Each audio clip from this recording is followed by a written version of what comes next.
നല്ലോണം ഭഗവാനെ പാദാദികേശം നോക്കി സ്തുതിക്കുകയാണ്. ഇതി മതിരുപകൽപിതാ വിതൃഷ്ണ ഭഗവതി സാത്വത പുംഗവേ വിഭൂംനി സ്വസുഖമുപഗതേ ക്വചിത് വിഹർത്തും പ്രകൃതിമുപേയുഷിയത് ഭവപ്രവാഹ. ഇതി സ്വതവേ നിർത്തുമ്പോഴാണ് ഇതി എന്ന് പറയാം. ഇത് സ്തുതി തുടങ്ങുമ്പോൾ തന്നെ ഇതി എന്താ അത് നിർത്തുമെന്ന് കാണിക്കുകയാണ്. കഴിഞ്ഞിട്ടോ, ഇത് അവസാനത്തെ സ്തുതിയാണ്, കഴിഞ്ഞു. ഇതോടുകൂടി എൻ്റെ എല്ലാം ഞാൻ അങ്ങേക്ക് സമർപ്പിക്കുകയാണ്. ഇനി ഒന്നിനും പുറപ്പെടണില്ല. ഈ പ്രാണം തന്നെ അങ്ങയുടെ കാൽക്കൽ വെക്കുക. ഇതി, അതാണ് ഇതി. മതിരുപകൽപിത, മതിഹി ബുദ്ധി അല്ലെങ്കിൽ മനസ്സ്. ഈ മനസ്സ് ഞാൻ അങ്ങേക്ക് തരികയാണ്. ഈ മനസ്സാകുന്ന എൻ്റെ മകളെ ഞാൻ അങ്ങേക്ക് തരിക. അങ്ങ് ഇവിടെ അങ്ങോട്ട് കല്യാണം കഴിച്ചോളൂ. ഇതന്നെയാണ് ഭീഷ്മകനും ചെയ്തത്. ഭീഷ്മരല്ല, ഭീഷ്മകൻ. അയാളുടെ മകൾ രുക്മിണി ആർക്ക് കൊടുത്തു? ഭഗവാന്റെ ശ്രീമതിയാക്കി. അതാണ് അതന്നെയാണ് ചെയ്യേണ്ടത്. നമ്മുടെ മതിയെ എന്ത് ചെയ്യുക? ഭഗവാന് കൊടുക്കുക. അങ്ങനെ കൊടുത്താൽ രക്ഷപ്പെടും. ഇതന്നെയാണ് കുറച്ച് മുമ്പ് കുന്തിദേവി ചോദിച്ചത്. എന്ത്? എൻ്റെ മനസ്സ് എനിക്ക് കൃഷ്ണ നിനക്ക് തരണം എന്നുണ്ട്, പറ്റണില്ല. പാണ്ഡവർ പിടിച്ചു വെച്ചതാണേ. അതും കൂടി ഇങ്ങോട്ട് തരണം എന്ന് ആഗ്രഹമുണ്ട്. ഭീഷ്മർ പറയാ വഴി ഞാൻ കൊടുത്തു കഴിഞ്ഞു കുന്തിദേവി. ഇതാണ്, നീ എന്നെ കണ്ടു പഠിക്കും. ഞാൻ കൊടുത്തു. കാരണം ബന്ധുക്കളൊന്നുമില്ല. പാണ്ഡവരിലേക്കൊന്നും എൻ്റെ മനസ്സ് പോകണില്ല, കൃഷ്ണനിലേക്കേ പോകണുള്ളൂ. കാരണം ആദ്യമേ അത് പരിശീലിച്ചിട്ടുണ്ട്. അതാണ് ഇതി മതിരുപകൽപിത. എൻ്റെ ഈ ബുദ്ധി, എൻ്റെ ഈ മനസ്സ് ഞാൻ അങ്ങേക്ക് തരികയാണ്. എങ്ങനെയുള്ള മനസ്സ്? വിതൃഷ്ണ. എങ്ങനെയുള്ള മനസ്സാവണം? തൃഷ്ണ ഇല്ലാത്ത, ആഗ്രഹമില്ലാത്ത മനസ്സ്, ഒന്നിനോട് മോഹമില്ലാത്ത ശുദ്ധമായ മനസ്സ്. അവിടെ ആരിയ്ക്കുള്ളൂ? ഭഗവാൻ ഇരിക്കുള്ളൂ. നമ്മുടെ മനസ്സിൽ എന്തുകൊണ്ടിരിക്കണില്ല നോക്കിയാൽ നമ്മൾ തന്നെ ഇരിക്കണം. എത്ര പ്രാവശ്യം തുടച്ചു ഇല്ലേ? കസേരം തുടച്ചു, ഇങ്ങനെ ഒന്ന് വരച്ചു നോക്കും. നല്ലോണം നോക്കി ടവലോടൊക്കെ തുടച്ചിട്ട് ഇരിക്കുള്ളൂ. അങ്ങനെ ചളിയാവേണ്ട നമുക്കുണ്ട്. ഭഗവാനപ്പം എത്ര ശുദ്ധം ഉണ്ടാവും? നല്ലോണം ശ്രദ്ധിക്കില്ലേ? ഇപ്പം മനസ്സിൽ ഭഗവാൻ ഇരിക്കണമെങ്കിൽ എന്താ വഴി? അത് ഭീഷ്മർ പറയുകയാണ്. ശുദ്ധമാവണം മനസ്സ്. അതിനാണ് നാമജപമൊക്കെ. നാമജപം സോപ്പാണ്. ആ സോപ്പ് കൊണ്ട് മനസ്സിങ്ങനെ വൃത്തിയാക്കി അത്രയ്ക്ക് ശുദ്ധമായ മാത്രമേ ആരിയ്ക്കുള്ളൂ? ഭഗവാൻ ഇരിക്കുള്ളൂ. മനസ്സ് ഭഗവാനിലേക്ക് എത്തണമെങ്കിൽ എന്താ വഴി ചോദിച്ചാൽ, ഇപ്പം മനസ്സിലുള്ളത് എന്തൊക്കെയെന്ന് നോക്കുക. കഷ്ടമായിരിക്കും, പലതും ഉണ്ടാവും മനസ്സിൽ പൊന്തി വരുന്ന ചിന്തകൾ. മനസ്സിൽ ഭഗവാൻ വരണമെങ്കിൽ എന്താ വഴി? ഇപ്പം മനസ്സ് നിൽക്കുന്ന സ്ഥലങ്ങൾ ഏതൊക്കെയാണ്? നല്ലോണം ആലോചിച്ചാൽ നമുക്ക് മനസ്സിലാവും. മനസ്സ് നിൽക്കുക 3 ദിക്കിലാണ്. ഒന്ന് സൗന്ദര്യമുള്ള ദിക്കിൽ മനസ്സ് നിൽക്കും, മറ്റൊന്ന് സുഖമുള്ള ദിക്കിൽ മനസ്സ് നിൽക്കും, 3 സുരക്ഷയുള്ള ദിക്കിൽ മനസ്സ് നിൽക്കും. ഇപ്പം മനസ്സ് നിൽക്കുന്ന സ്ഥലങ്ങളൊക്കെ നോക്കൂ. ഒന്നെങ്കിൽ അതിന് നല്ല സൗന്ദര്യം ഉണ്ടാവും, നല്ല സുന്ദരമായിട്ടുള്ളൊരു വസ്തു കണ്ടാൽ മനസ്സങ്ങോട്ട് പോവും. പിന്നെ സുരക്ഷ, അതാണ് കാശിനോടൊക്കെ വലിയ മോഹം ഉണ്ടാവാൻ കാരണം. നമുക്കെന്താണ്? അതൊരു കടലാസാ. എന്നാലും നാളെ ഒരു അസുഖം വന്നാൽ എടുത്തു വയ്ക്കും. കാരണം സുരക്ഷയാവും എന്നുള്ളതുകൊണ്ടാണ്. വീടിനോട് ഇഷ്ടം തോന്നാൻ കാരണം വീട് സുരക്ഷയാവും എന്നുള്ളതുകൊണ്ടാണ്. മക്കളോടും ഭാര്യയോടൊക്കെ ഇഷ്ടം തോന്നാൻ കാരണം, മനസ്സ് നിൽക്കാൻ കാരണം അതൊക്കെ നമുക്ക് സുരക്ഷയാണ്, സുഖമാണെന്നുള്ള വിചാരം കൊണ്ടാണ്. വാസ്തവം പറഞ്ഞാൽ അതൊന്നും സുഖവും സുരക്ഷയും അല്ല, സൗന്ദര്യവും ഇല്ല. ഏറ്റവും സൗന്ദര്യം ആർക്കാ ചോദിച്ചാൽ അത് ഭീഷ്മർ പറയാണ്. അത് ഞാൻ മനസ്സിലാക്കിയിട്ടുണ്ട്. ത്രിഭുവനകമനം തമാലവർണം. ഇവിടെയുള്ള പലതും സുന്ദരമായിട്ട് തോന്നാൻ കാരണം ഈ സുന്ദരൻ അതിലുള്ളതുകൊണ്ടാണ്. എത്ര വലിയ സുന്ദരിയാണെങ്കിലും ഈ സുന്ദരം പോയാൽ പിന്നെ അതിന് ശവന്നാ പറയുക. കഴിഞ്ഞു. പിന്നെ നമ്മളെടുത്ത് വയ്ക്കുമോ? പിന്നെ എത്രയും പെട്ടെന്ന് കത്തിക്കാന്നേ ഉള്ളൂ. കാരണം പോയി. അപ്പം ഇത്രയും നേരം സുന്ദരമാക്കി തീർത്തത് ആരാ? ഈ ഭുവന സുന്ദരൻ ആണ്. ത്രിഭുവനകമനം തമാലവർണം. ഈ 3 ലോകത്തിലും വെച്ച് സൗന്ദര്യം ഭഗവാനെ അങ്ങേക്ക് തന്നെയാണ്. അത് ഞാൻ തിരിച്ചറിഞ്ഞിട്ടുണ്ട്. സൗന്ദര്യോത്തരതോപി സുന്ദരതരം ത്വദ്രൂപമാശ്ചര്യതോപ്യാശ്ചര്യം ഭുവനേന കസ്യ കുതുകം പുഷ്ണാതി വിഷ്ണോ വിഭോ. പട്ടേപ്പാട്. സൗന്ദര്യോത്തരതോപി സുന്ദരതരം. എന്താപ്പം പറയണ്ടു? അതാണ്. ഇത്രയ്ക്ക് സൗന്ദര്യമുള്ള ആരുണ്ട്?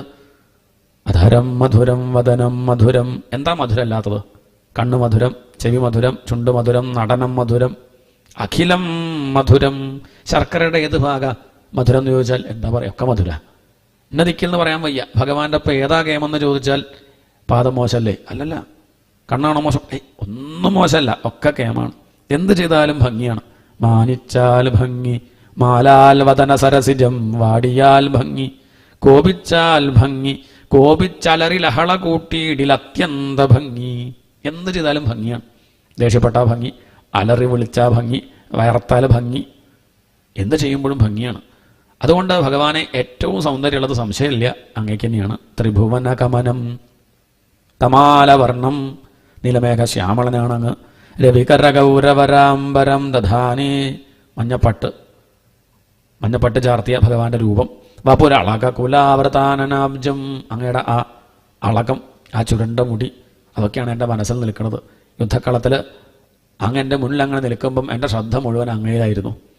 ശരിക്കും പറഞ്ഞാൽ ഞാൻ കൗരവപക്ഷത്ത് നിൽക്കാൻ തന്നെ കാരണം അങ്ങയെ കാണാലോ എന്നുള്ളത് കൊണ്ടാണ്. എന്തുകൊണ്ടാ? ഭഗവാന്റെ പക്ഷത്താണെന്ന് വെച്ചാൽ കാണാൻ പറ്റില്ലല്ലോ, ഒരേ ടീമല്ലേ. ദൂരത്താകുമ്പോൾ അപ്പുറത്താകുമ്പോൾ കാണാം, അങ്ങനെ നോക്കി നിൽക്കുക, ഭഗവാന്റെ മുൻഭാഗം അങ്ങനെ കാണാലോ, പാദാതികേശം. അതുകൊണ്ടാണ് ഞാൻ കൗരവപക്ഷത്ത് നിന്നത് തന്നെ. നല്ലോണം നോക്കി ഞാൻ. ബപുരളക കുലാവൃതാനനാബ്ജം വിജയസഖേരതിരസ്തുമേ അനവദ്യ. ആ ചുരുണ്ട മുടി വന്ന് അങ്ങയുടെ മുഖത്ത് അങ്ങനെ തട്ടുന്ന സമയത്ത് എനിക്കെന്താ തോന്നിയെന്ന് വെച്ചിട്ടുണ്ടോ? ഭഗവാന്റെ കയ്യിലാണെങ്കിൽ ചമ്മട്ടിയും കടിഞ്ഞാണുമാണ്, രണ്ട് കൈയും ഒഴിവില്ല. ചുരുണ്ട മുടി വന്ന് അങ്ങനെ കണ്ണിന് തടസ്സമായിട്ട് നിൽക്കുമ്പോൾ ഭഗവാൻ തലകൊണ്ട് തന്നെ മാറ്റുക ചെയ്യുക. മുടി ഇങ്ങനെ മാറ്റും, മാറ്റിയ വീണ്ടും വരും, പിന്നെയും മാറ്റും, പിന്നെയും വരും, പിന്നെയും മാറ്റും. അങ്ങനെ ആ ചുരുണ്ട മുടി വന്ന് അങ്ങയുടെ അടുത്ത് വന്ന് മുഖത്ത് വന്ന് തട്ടി അങ്ങനെ പോണ സമയത്ത് എനിക്ക് തോന്നിയത് എന്താ വെച്ചാൽ ഒരു കരിവണ്ട് വന്ന് ചെന്താമരയിൽ വന്ന് തേൻ കുടിച്ച് പാറിപ്പോയി, വീണ്ടും വന്ന് തേൻ കുടിച്ച് പാറിപ്പോയി, വീണ്ടും വന്ന് തേൻ കുടിച്ച് പാറിപ്പോവുകയാണോ എന്ന് തോന്നി. എന്തൊരു സൗന്ദര്യമായിരുന്നു! യുധി തുരകരജോ വിധൂമ്ര വിശ്വക്കചലുളിത ശ്രമഭാര്യ ലങ്കൃതാസിയെ. ഭീഷ്മര് ചോദിക്കുക, കുട്ടിക്കാലത്ത് ആ പശുക്കുട്ടിയുടെ കുളമ്പടി ഏറ്റ മണ്ണ് കുറേ കൊണ്ട് നടന്നല്ലോ, അത് പോരായിട്ടാണോ ദ്വാരകയിലെ രാജാവ് അതൊക്കെ ഒഴിവാക്കിയിട്ട് ഇവിടെ കുതിരക്കുളമ്പടി ഏറ്റ മൺപൊടി മോഹിച്ച് ഈ യുദ്ധക്കളത്തിലേക്ക് അർജുനന്റെ ഡ്രൈവറായിട്ട് വന്നത്? എന്തിൻ്റെ കേടാകൃഷ്ണ നിനക്ക് എന്നാണ്. ഇതിൻ്റെ വല്ല ആവശ്യമുണ്ടോ? അവിടെ ഇരുന്നാൽ പോരെ. ഇങ്ങോട്ട് പുറപ്പെട്ട് വന്നത് കുതിരക്കുളമ്പടി ഏറ്റ മണ്ണ് മോഹിച്ചിട്ടാണോ? ആ മണ്ണൊക്കെ നിന്റെ ആ വേർപ്പ് തുള്ളികളിൽ ചേർന്ന് നിൽക്കുന്ന സമയത്ത് രത്നങ്ങൾ വെച്ചതുപോലെ നീ വേർത്തപ്പോഴും എന്ത് ഭംഗിയാ! അത്ര ഭംഗി പോരാ തോന്നി തൻ്റെ കയ്യിലുള്ള അസ്ത്രം ആരുടെ നേരെ അയച്ചു? ഭഗവാന്റെ നേരെ ഭീഷ്മരയച്ചു. അസ്ത്രം അയച്ചാൽ ഭഗവാന് കൊള്ളുന്നില്ല, പക്ഷെ ഭീഷ്മരയച്ചത് കൊണ്ടു. എന്തേ കാരണം? ഭീഷ്മരയക്കണ സമയത്ത് ശ്രീകൃഷ്ണാർപ്പണമസ്തു ഇതാണ് മന്ത്രം. ഭഗവാനെ ഞാൻ ഈ യുദ്ധം ചെയ്യണത് പോലെ നിനക്ക് വേണ്ടി ആണ്. സ്വനുഷ്ഠിതസ്യ ധർമ്മസ്യ സംസിദ്ധ്യർ ഹരിതോഷണം. ഇതാണ് ധർമ്മം. ചെയ്യണ കർമ്മങ്ങൾ ഈശ്വരാർപ്പണമായിട്ട് ചെയ്യുക. ഭീഷ്മർ യുദ്ധം ചെയ്യണത് തന്നെ ഈശ്വരാർപ്പണമായിട്ടാണ്. ഒരു പക്ഷേ ഗീത അർജുനൻ ശരിക്കും കേട്ടുമുള്ള കാര്യം സംശയമാണ്, പക്ഷേ ഭീഷ്മർ ശരിക്കും കേട്ടിട്ടുണ്ട്. അതുകൊണ്ടാണ് എതിർപക്ഷത്തുള്ളത് ഭഗവാനാണെന്ന് അറിഞ്ഞിട്ടും ഒരു മടിയില്ല, ഭഗവാന്റെ നേരെയും അസ്ത്രം അയക്കുന്നുണ്ട്. അത് ഭഗവാൻ ചാടിപ്പിടിച്ചു ഹൃദയത്തിൽ തന്നെ. കാരണം എനിക്ക് വേണ്ടി ഭക്തൻ അർച്ചിക്കുമ്പം അത് എവിടെയെങ്കിലും പോയാൽ പറ്റില്ല. ചാടി അത് ഹൃദയത്തിൽ അങ്ങോട്ട് ഏറ്റെടുത്തു. കവചം പൊട്ടി ചോരയിൽ കുളിച്ചും കൊണ്ടുള്ള ഭഗവാന്റെ രൂപം എന്തൊരു ഭംഗിയാണ്! അതും ഭംഗിയാണ്. എനിക്ക് മറക്കാൻ പറ്റാത്തൊരു കാര്യം കൃഷ്ണ, സ്വനിഗമം അപഹായ മത്പ്രതിജ്ഞാം. ഭക്തവാത്സല്യം ഇതെടുത്ത് പറയാണ്. സ്വനിഗമം അപഹായ. പണ്ട് ഭീഷ്മര് പ്രതിജ്ഞ എടുത്തു. പണ്ട് ഭഗവാനൊരു പ്രതിജ്ഞ എന്ന് പറയാൻ പറ്റില്ല, എന്നാലും മഹാഭാരത യുദ്ധം അടുത്തു. സഹായം അഭ്യർത്ഥിച്ചുകൊണ്ട് പാണ്ഡവരും കൗരവരും ചെന്നു. കൗരവരിലെ ദുര്യോധനൻ, പാണ്ഡവരിലെ അർജുനൻ ചെന്ന് നിന്നു. കൃഷ്ണ സഹായിക്കണമെന്ന് പറഞ്ഞു. കൃഷ്ണൻ പറഞ്ഞു, ഞാൻ ആദ്യ കാര്യം തുറന്നങ്ങോട്ട് പറഞ്ഞേക്കാം, ഞാൻ വരാം ഒപ്പം. പക്ഷേ എന്താ പ്രശ്നം വെച്ചാൽ ഞാൻ ആയുധം എടുക്കില്ല. ആയുധം ഇല്ലാണ്ട് ഞാൻ വരാം. അതല്ലെങ്കിൽ ആയുധങ്ങളോട് കൂടിയ ലക്ഷക്കണക്കിന് സൈന്യം അത് കൂടെ വരും, ഞാൻ ഉണ്ടാവില്ല. ഏതാ വേണ്ടോ തീരുമാനിക്കാം. ദുര്യോധനൻ പറഞ്ഞു, ആയുധം ഇല്ലാണ്ട് കൃഷ്ണ വന്നിട്ട് എന്താ കാര്യം? ചാപ്പാടിന് വിളിച്ചതല്ല. സദ്യ ഉണ്ടെന്ന് വെച്ചാൽ പിന്നെ ആയുധമൊന്നും വേണ്ട, അങ്ങനെ വന്നാൽ മതി. ഇത് യുദ്ധത്തിനാണ്. ആയുധം ഇല്ലാണ്ടാണ് കൃഷ്ണൻ വരണമെങ്കിൽ വരണം എന്നില്ല, സൈന്യം മതി എന്ന് പറഞ്ഞു. അർജുന, നിനക്കോ? ഒപ്പുണ്ടാവണം കൃഷ്ണ, ഒപ്പുണ്ടാവണം. ആയുധം ഉണ്ടോ ഇല്ല അതൊക്കെ തൻ്റെ ഇഷ്ടം, പക്ഷെ ഒപ്പുണ്ടാവണം മതി. ഇതാണ് ഭക്തി. കയ്യിൽ എന്തെങ്കിലും ഉണ്ടോ ഇല്ലയോ നോക്കിയിട്ടല്ല, ഭഗവാനൊപ്പം വേണം. നമുക്ക് ലക്ഷ്മി ഉണ്ടെങ്കിൽ ഭഗവാൻ ഉണ്ടായിക്കോട്ടെ എന്നുള്ള ഭാവ. ലക്ഷ്മിയെ കൂട്ടാണ്ട് വെച്ചാൽ അങ്ങ് വരണ്ട, ഈ ഒരു വിചാരമാണ് നമുക്ക്. അവിടെ പ്രശ്നം. ഭഗവാനൊപ്പം വേണം എന്നാണ്. ശാന്തി സമാധാനം അതല്ലേ വേണ്ടത്. ഐശ്വര്യം വേണമെന്ന് ആഗ്രഹിക്കേണ്ട, സ്വസ്ഥത വേണമെന്ന് ആഗ്രഹിക്കേണ്ടത്. ഏതായാലും ഭഗവാൻ ആയുധം എടുക്കില്ല എന്ന് വന്നില്ലേ? ഇത് അറിഞ്ഞ ഭീഷ്മരെ പ്രതിജ്ഞ എടുത്തോ എടുപ്പിക്കും. അങ്ങനെ ഉണ്ടൊരു കാര്യം. കൃഷ്ണനെ കൊണ്ട് ആയുധം എടുപ്പിക്കും. ഗംഭീര യുദ്ധാണ് ഭീഷ്മരുടെ. അർജുനൊന്നും ചെയ്യാൻ പറ്റണില്ല. അങ്ങോട്ട് എണീറ്റ കിരീടം പോയി, വില്ലെടുത്താൽ വില്ല് രണ്ട് കഷ്ണമായി, അമ്പെടുത്താൽ അമ്പ് പോയി. ഇങ്ങനെ അങ്ങോട്ട് കണ്ട സമയത്ത് എൻ്റെ അർജുനൻ്റെ നേരെ അങ്ങനെ ഉപദ്രവിക്കാൻ പുറപ്പെടുകയാണോ എന്നുള്ള മട്ടിൽ കണ്ണുരുട്ടി ഭഗവാൻ ആ തീരുന്ന എടുത്തങ്ങോട്ട് ചാടി. എവിടേക്ക്? ഭീഷ്മരടുത്തേക്ക്. എങ്ങനെ ചാടി? ഇവിടെ പറയാണ്, ഹരിരിവഹന്തുമിഭം ഗതോത്തരീയ. ഹരിരിവ, ഹരി സിംഹം. ഒരു സിംഹം ആനയെ കടിച്ചു കീറാനായിട്ട് എടുത്ത് ചാടുന്നത് പോലെ ആ തേരിൽ നിന്ന് ഭഗവാൻ അങ്ങ് എൻ്റെ നേരെ എടുത്ത് ചാടിയില്ലേ? തോളുള്ള ഉത്തരീയം വീണതുപോലെ അങ്ങ് അറിഞ്ഞില്ലല്ലോ. എപ്പോഴും ഉത്തരീയം വീഴാണ്ട് നോക്കും ഭഗവാൻ. കഴുത്തിൽ വേഷ്ടില്ലാണ്ട് കാണില്ല. എന്താ കാരണം വെച്ചാൽ ഹൃദയത്തിൽ ലക്ഷ്മിയുണ്ട്. ആ ലക്ഷ്മിയുടെ കടാക്ഷം ആർക്കും കിട്ടണ്ട. അങ്ങനെ ഇപ്പം വേണ്ട. ഈ മട്ടിലാണ് ഭഗവാൻ. ആ വേഷ്ടി ഒരിക്കലും മാറ്റിവെക്കില്ല. പക്ഷെ ഇപ്പം ഭീഷ്മരെ അങ്ങയ്ക്കാവാം, അങ്ങേ എനിക്കിഷ്ടമാണ്, ലക്ഷ്മിയുടെ കടാക്ഷം അങ്ങയ്ക്ക് വന്ന എനിക്ക് വിഷമമൊന്നുമില്ല എന്ന് കാണിക്കാനല്ലേ ഭഗവാനെ അങ്ങയുടെ ഉത്തരീയല്ലാതെ ആ ദർശനം എനിക്ക് മാത്രമല്ലേ കിട്ടിയുള്ളൂ. അതാണ് ഗതോത്തരീയ. ഭീഷ്മരുടെ നേടെ ഓടി വന്നു. ആ സമയത്ത് എന്തെടുക്കണം, എങ്ങനെയപ്പം ഭീഷ്മരെ കൊല്ലാൻ നോക്കി, ചുറ്റും നോക്കി, ആയുധമില്ലല്ലോ. അപ്പം കുറച്ച് രഥങ്ങളൊക്കെ പൊട്ടിക്കിടക്കുന്നുണ്ട്. അതിൽ രഥചക്രം അങ്ങോട്ട് എടുത്തു. രഥാംഗപാണിഹി, സഹസ്രനാമത്തിലെ അവസാനത്തെ ഭാഗ. രഥാംഗപാണിഹി അക്ഷോഭ്യ സർവപ്രഹരണായുധ. അതാണ് ഭീഷ്മരുടെ അവസാനം അത് ചൊല്ലണത്. അതാണ് ഭീഷ്മരുടെ മനസ്സിലെപ്പോഴും. ആ രഥത്തിന്റെ അംഗം എന്ന് പറഞ്ഞാൽ എന്താ? ചക്രാണ്. ചക്രായുധനായില്ലേ? ഇപ്പം ആയുധം എടുത്തു ആര്? ഭഗവാൻ. ആ ആയുധം കണ്ട് എടുത്ത് ഭീഷ്മരെ അങ്ങേ ഞാൻ എന്ന് പറഞ്ഞ ഭഗവാൻ ഓടി വന്ന് ഭീഷ്മരെ വധിക്കാനായിട്ട് പുറപ്പെട്ടപ്പോൾ ഭീഷ്മരുടെ ഭാവം എന്താ? ഭഗവാന്റെ കൈ കൊണ്ടാന്ന് വെച്ചാൽ മോക്ഷല്ലേ. അദ്ദേഹം വില്ലുവമ്പൊക്കെ അവിടെ വെച്ച് തൊഴുത് കണ്ണടച്ചങ്ങനെ നിൽക്കുകയാണ്. ഇത് കണ്ട് അർജുനാകെ പരിഭ്രമായി. കൃഷ്ണനെ പറ്റി ചിത്തപ്പേരുണ്ടാവും ഉറപ്പാ. ആയുധം എടുത്തു കഴിഞ്ഞില്ലേ കഥ. പ്രതിജ്ഞ ഉണ്ട് ആയുധം എടുക്കില്ല എന്ന്. അപ്പം ആയുധം എടുത്തില്ലേ? അത് ഓർമ്മിപ്പിക്കാനായിട്ട് അർജുനൻ ഓടി വന്ന് കാല് പിടിച്ച് പറയാ, കൃഷ്ണ പ്രതിജ്ഞ പ്രതിജ്ഞ. ഇതൊക്കെ ലൈവ് പോകുന്നുണ്ട്. നീ വൈകുന്നേരം ചാനൽ ചർച്ച ഉണ്ടാവും. കൃഷ്ണൻ ആയുധം എടുക്കില്ല എന്ന് പറഞ്ഞ് എടുത്തില്ലേ എന്ന് ചോദിച്ചു. ശരിയോ തെറ്റോ എന്നൊക്കെ പറഞ്ഞ് ഒരു ബന്ധമില്ലാത്ത കുറേ പേരിങ്ങനെ ഇരുന്നിങ്ങനെ പറയാം. വൈകുന്നേരം തീരുമാനമാവൂല. ഇതങ്ങോട്ട് കേട്ടു ഭഗവാൻ. അപ്പോഴാണ് അർജുന ഞാനതങ്ങോട്ട് മറന്നു, കുറച്ച് മുന്നേ തനിക്ക് പറയായിരുന്നു എന്നൊക്കെ പറഞ്ഞ് ഭഗവാൻ ആ ചക്രം അവിടെ ഇട്ട് തിരിച്ചങ്ങോട്ട് പോവുകയാണ്. അവിടേക്ക് തിരിച്ച് തേരിലേക്ക്. അപ്പോഴും ഭീഷ്മര് കരുതി മറന്നതാണ്. പക്ഷെ തേരിൽ കയറണ സമയത്ത് ആരും കാണാതെ ഭീഷ്മരെ അടങ്ങണ്ടിട്ട് നോക്കിയിട്ട് പറയാ, ഇതാ അങ്ങേക്ക് വേണ്ടി. എന്താണ്? സന്തോഷമായില്ലേ? ഇപ്പം അങ്ങേക്ക് വേണ്ടിയാണ്, അല്ലാതെ ഞാൻ മറന്നിട്ടൊന്നുമില്ല എന്നുള്ള മട്ടിൽ അങ്ങ് എന്നെ നോക്കിയത് ഇപ്പോഴും എൻ്റെ ഹൃദയത്തിലുണ്ട്. അങ്ങെന്ന ആയുധം എടുത്തത് എനിക്ക് വേണ്ടി എന്നുള്ളത് ഇപ്പം ഇവർക്ക് അറിയോ? ഇപ്പോഴല്ലേ മനസ്സിലായത്? ഇപ്പോഴാണ് ധർമ്മപുത്രർക്കും അർജുനൊക്കെ മനസ്സിലാവുന്നത്. ഒക്കെ ആർക്ക് വേണ്ടി? ഭീഷ്മർക്ക് വേണ്ടിയിട്ടാ. സ്വനിഗമം അപഹായ, അങ്ങയുടെ പ്രതിജ്ഞ അങ്ങോട്ട് മാറ്റിവെച്ചു. എന്തിനു വേണ്ടി? മത്പ്രതിജ്ഞാമൃതം അധികർത്തും അവപ്ലുതോരഥസ്ഥ.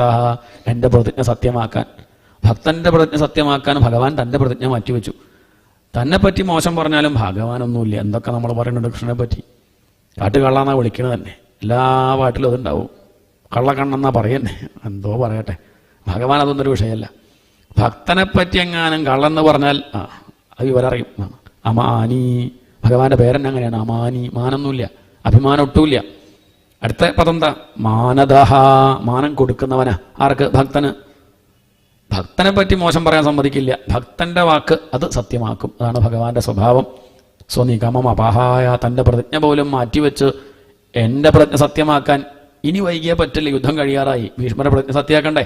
എന്നെ കൊണ്ട് ആയുധം എടുപ്പിക്കുന്നുള്ള പ്രതിജ്ഞ ഉണ്ടല്ലോ, അത് സത്യമാക്കാനായിട്ടാണ് ഭഗവാൻ ആയുധം എടുത്തത്. പക്ഷെ ആയുധം എടുത്തപ്പോഴും ഭഗവാന് ദേഷ്യമൊന്നുമില്ല. അതാണ് അക്ഷോഭ്യ ആണ്. ഭീഷ്മർക്ക് വേണ്ടി എടുത്തു എന്നുള്ള ആയുധം എടുത്തു പോരെ ചോദിക്കുകയാണ്. ഉള്ളിൽ ദേഷ്യമൊന്നുമില്ല. ആളിൽ കാണുമ്പോൾ ദേഷ്യം ഉണ്ടെന്ന് അങ്ങനെ തോന്നും. അതൊക്കെ ഞാൻ ഓർക്കണുണ്ട് ഭഗവാനെ. എനിക്കെന്താ ആഗ്രഹം ചോദിച്ചാൽ, അങ്ങ് ഈ പാണ്ഡവരോട് കാണിക്കുന്ന സ്നേഹമൊക്കെ കാണുമ്പോൾ എനിക്കിങ്ങനെ തോന്നും, എനിക്കിത്ര പറ്റണില്ലല്ലോ. പറയുമ്പോൾ ഉള്ളിൽ ഭക്തിയൊക്കെ ഉണ്ട്. പക്ഷേ അർജുനനെ പോലെ അടുത്ത് വന്നിരിക്കാനോ തോള് കൈയിടാനോ ഒരു പാത്രത്തിൽ നിന്ന് ഉണ്ണാനോ ഒരു പായയിൽ കിടന്നുറങ്ങാനൊന്നും എനിക്ക് പറ്റണില്ല. പക്ഷെ ഒന്ന് ഞാൻ പറയട്ടെ, ആ അർജുനൻ എൻ്റെ പേരക്കുട്ടിയാ, ഞാൻ അയാളുടെ മുത്തച്ഛനാ. അയാളോട് കാണിക്കുന്ന ആ സ്നേഹമൊക്കെ കുറച്ച് ഇങ്ങോട്ട് പോയിക്കൂടെ? പാർത്ഥസഖേ, രതിർമമാസ്തു വിജയസഖേ രതിർമമാസ്തു ആണ്. എൻ്റെ ഈ പ്രകൃതം ഇങ്ങനെ ആയതുകൊണ്ടാണ് കൃഷ്ണ. കുറച്ച് വലിയ താടിയും വലിയ മീശയും ഒക്കെ ഉണ്ട്, പ്രായമൊക്കെ ആയില്ലേ, കുറച്ചൊരു പൗരുഷം ഉണ്ടെന്നൊക്കെയാണ് വെപ്പ്. പക്ഷേ എനിക്ക് ഉള്ളിൽ ഏത് ഭാവ ചോദിച്ചാൽ ലളിതഗതി വിലാസവൽഗുഹാസ പ്രണയ നിരീക്ഷണ കൽപ്പിതോരുമാന. ഇനിയൊരു ജന്മമുണ്ടെങ്കിൽ അങ്ങയുടെ ഭക്തി എനിക്ക് തരുമോ? അങ്ങയുടെ കൂടെ നടക്കാനും അങ്ങയുടെ തോള് കൈയിടാനും അങ്ങയെ ഉമ്മ വയ്ക്കാനും കെട്ടിപ്പിടിക്കാനും അങ്ങയുടെ അവസരം ഗോപികമാരെ പോലെ. അവരെ ഭാഗ്യം നോക്കൂ. ലളിതഗതി വിലാസവൽഗുഹാസ പ്രണയ നിരീക്ഷണ കൽപ്പിതോരുമാനാഹ കൃതമനുകൃതവത്യ ഉന്മദ അന്ധാഹ പ്രകൃതിമകൻ കില യസ്യ ഗോപവദ്വ. അങ്ങയെ ഒരുക്കാനും അങ്ങയ്ക്ക് ഗോപിക്കുറി ചാർത്താനും അങ്ങയുടെ മുടി കെട്ടാനും അതിൽ പീലി ചാർത്താനും അങ്ങയെ ഒന്ന് കെട്ടിപ്പിടിക്കാനും അങ്ങയുടെ ഭാഗ്യം എനിക്കുണ്ടാവുമോ എന്ന് ചോദിച്ച സമയത്ത് ഭഗവാൻ അടുത്ത് വന്ന് ഭീഷ്മരെ അങ്ങോട്ട് തലോടി കൊടുത്തു. എന്തിനാ അടുത്ത ജന്മം? ഇപ്പം തന്നെ ആയിക്കൂടെ? ഒന്ന് കെട്ടിപ്പിടിച്ച് തലോടി ഭഗവാനെ തന്നെ നോക്കി സ്വന്തശ്വാസ, ശ്വാസം ഉള്ളിലേക്ക് എടുത്തു. ഉപാരമത് മതി, തൃപ്തിയായി എന്ന് പറഞ്ഞ അദ്ദേഹത്തിന് മുക്തി, ഭീഷ്മരുടെ സമാധി. പെട്ടെന്നൊരു ദീപസ്തംഭം അങ്ങോട്ട് കെട്ടാൽ, ഇത്രയും നേരം എല്ലാവർക്കും പ്രകാശം കൊടുത്തുകൊണ്ടിരിക്കുന്ന ദീപസ്തംഭം കാറ്റടിച്ചങ്ങോട്ട് കെട്ടാൻ കുറച്ചേരൊരു വിഷമം ഉണ്ടാവില്ലേ? പാണ്ഡവരൊക്കെ പെട്ടെന്ന് അതാ എന്ന് പറഞ്ഞ് അങ്ങനെ നോക്കി നിന്നു. അവിടേക്ക് ഗംഗാദേവി വന്ന് കരയുന്നു. തൻ്റെ മകനാണ് മരിച്ചതേ. ആ ഗംഗയെ ഭഗവാൻ ഉപദേശിക്കുന്നു, കാര്യങ്ങളൊക്കെ പറഞ്ഞു കൊടുത്ത്. വസുവാണ്, ദേവലോകത്തുനിന്ന് വന്നതാണ്, പ്രാരബ്ധ ലേശം ബാക്കിയുണ്ടായിരുന്നു, അനുഭവിച്ചു കഴിഞ്ഞു, സ്വസ്ഥമായിട്ടിരിക്കും ഞാൻ ആ അമ്മയുടെ ഉണ്ണി എന്നൊക്കെ പറഞ്ഞ് ആ അമ്മയെ ഉപദേശിക്കുന്നു, ആശ്വസിപ്പിക്കുന്നു. പാണ്ഡവർ വേണ്ട കർമ്മങ്ങളൊക്കെ ചെയ്യുന്നു. അങ്ങനെ തൽക്കാലം ധർമ്മപുത്രരുടെ സങ്കടം തീർന്നു.